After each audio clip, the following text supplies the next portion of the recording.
what it is, it's a way that you can create a customer record. And a customer record obviously would be, like, let's say the case of loans or stuff like that. It could be your church, or it could be an individual, whoever's renting that out, an organization.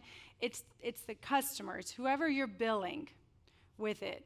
It doesn't have to be the specific person. You could have that as like a contact name or things like that. But you just have, I got to switch databases. I apologize. 1 second. You have a customer record. And all that is just the way to bill it. See all my versions of CDM? There were more. I have narrowed it down. I really should do even more. But with this, you invoice them. So you send them a bill. And when you invoice them, it ups their balance. You can mail them that bill. You can email them the invoice.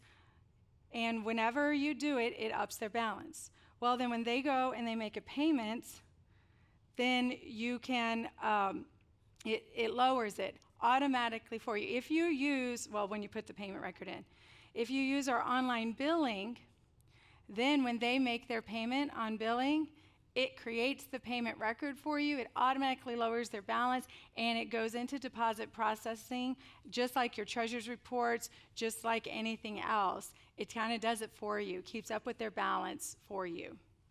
Receivables is great. You can generate statements for it, so they have statements. There's so much. I'm trying to keep it narrowed, but with this, get in here, I'll show you. All right, so you have a customer record. I have switched databases. This one I've been teaching off of, and I'm super comfortable with it, and my Engage account's connected to it, so I can show you. So we have these customers here. This one here has a balance because I've invoiced him for all of those. He has made some payments. We're not going into depth with this. If you are interested in this and you really want more information, just see me, contact support. We'll get you the help. We'll show you. We'll do the training and all of that. But in here, you can see he made a payment, and there's the times we've invoiced him. And so it raises and lowers the balance. Since you do use it, the way to get it for Engage, you just connect whoever's making the payment, connect their individual record that has their Engage account on it in here under individuals. So this is the individuals that makes the payment. So for example, let's say we use this example as a school, and I had my kids in school and they sent a bill. I'm going to go make a payment, but say my dad, he would die if he knew that his name was that. But let's just say my dad also, they make their payment. They help us out with it. Or you guys have churches and you have a couple people that might go on and make their payment. You can put them both in here. And as long as they log into their Engage account, they're going to see their bill, and they'll be able to make a payment towards that bill. So you can also create recurring. So just like with ledger entries, invoices, and all that, same thing. You can create, so if you bill them monthly because they rent your campground out every month, for something, you can do that. Let me show you what Engage billing looks like, because it's pretty sweet.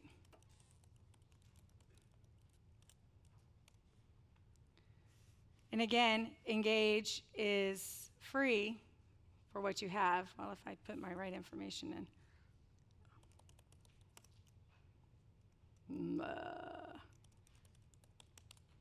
Nope. Oh, we're going to get there. We might show you.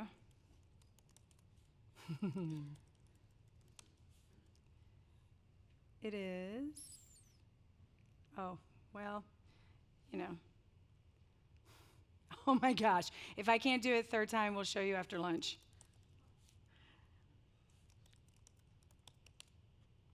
Yep. I'll show you after lunch. I can't remember my password, which is weird. It overrode my old password, so I'll change it and show you what Engage billing looks like. Sorry. When I did it for the testing database, it overrode my personal one. I can't remember my password. That's why the computer saves it for me. But they go on, they have the option to pay it. They can see their invoices, and they can see any payments that they have made in the past. And it keeps up with it, so they can print it, they can view it, they can do all of that. It's an awesome thing. And when they make that payment, then it's done. It's taken care of. And again, you don't have to go in, you don't have to go put that payment record in there because it's going to do it for you. So it will save you a lot of time. It's great. So I wanted to display that because I know we had some that have people that rent things or loans and stuff like that.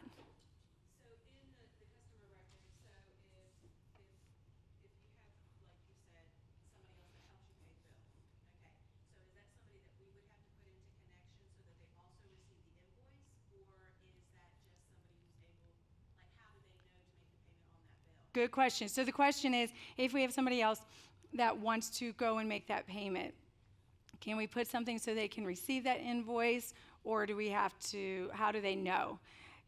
You would need to either get them that invoice by like mailing or emailing it to them as well, or is anytime they log in to their Engage account, it will give them what that balance is, and they'll see that invoice. So will the second person that is not you, because obviously this is your record. Right. So you'll automatically get it through Engage. So will the other person automatically get it through Engage? Yeah, so you don't get a notification through Engage, but yes, right, they can see it, and it looks the same, whether or not, oh, it's a capital J. It was bothering me. Whether or not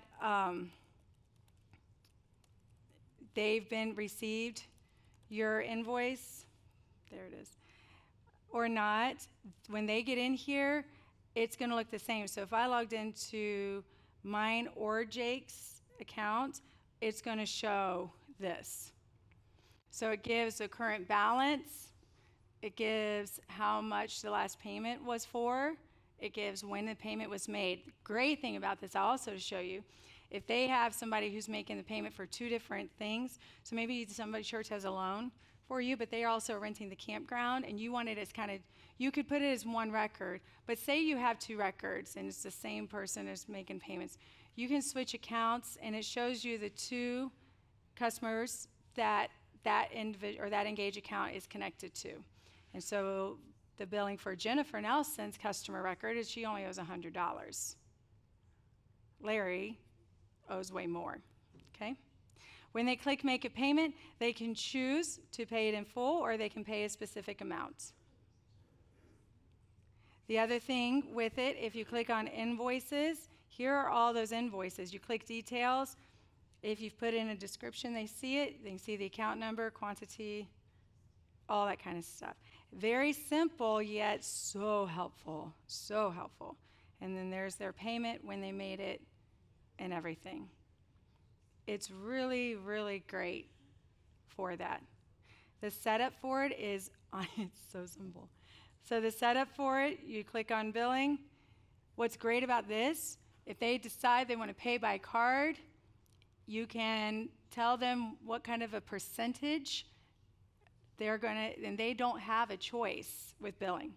If they want to pay by credit card, automatically they're going to get whatever percentage you put in here as a surcharge. There's no options, not like Fee Assist. They don't have a choice.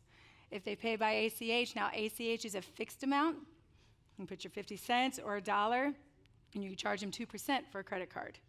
There's no choice in the matter. They have to pay whatever you put in here if you put something in here. And then the two bottom things is just what account number do you want those charges to go into if they use it. And you're done setting up billing. Like, that's it. It's that simple. You don't even ever have to use Engage Giving. If you use Engage Billing, you simply go in here, click Billing, put that, if you want it to do it. If you don't want to have a surcharge, you don't have to do anything. It just will do its thing. It's that simple to use.